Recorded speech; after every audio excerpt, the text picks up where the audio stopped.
Rohit Dehati films present वकील अलबेला की शानदार प्रस्तुति।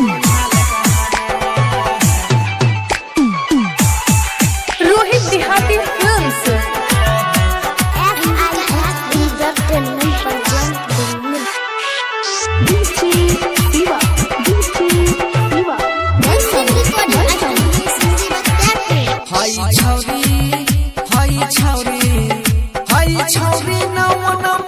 सर्विसिया दुल्हाल कहाँ में रे सर्विसिया दुल्हाल कहाँ में हाय छौरी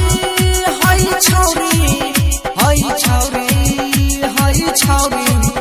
हाय छौरी ना यदि सिद्धि जाने न करिया दुल्हाल कहाँ में सर्विसिया दुल्हाल कहाँ में हाय छौरी ना यदि सिद्धि जाने रे भैया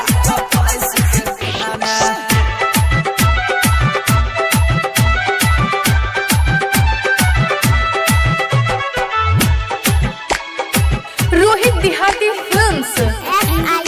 entertainment present DJ Sunny Bharsani DJ Sunny engine recording studio Sindhi Bakhtiyarpur. इस फूल रहा है भर दिन ना खुला छोरी झूले ले जा रहा है झूला इस फूल रहा है भर दिन ना खुला छोरी झूले ले जा रहा है झूला अब बियाह कर रही के नाम पर फाने सर्विस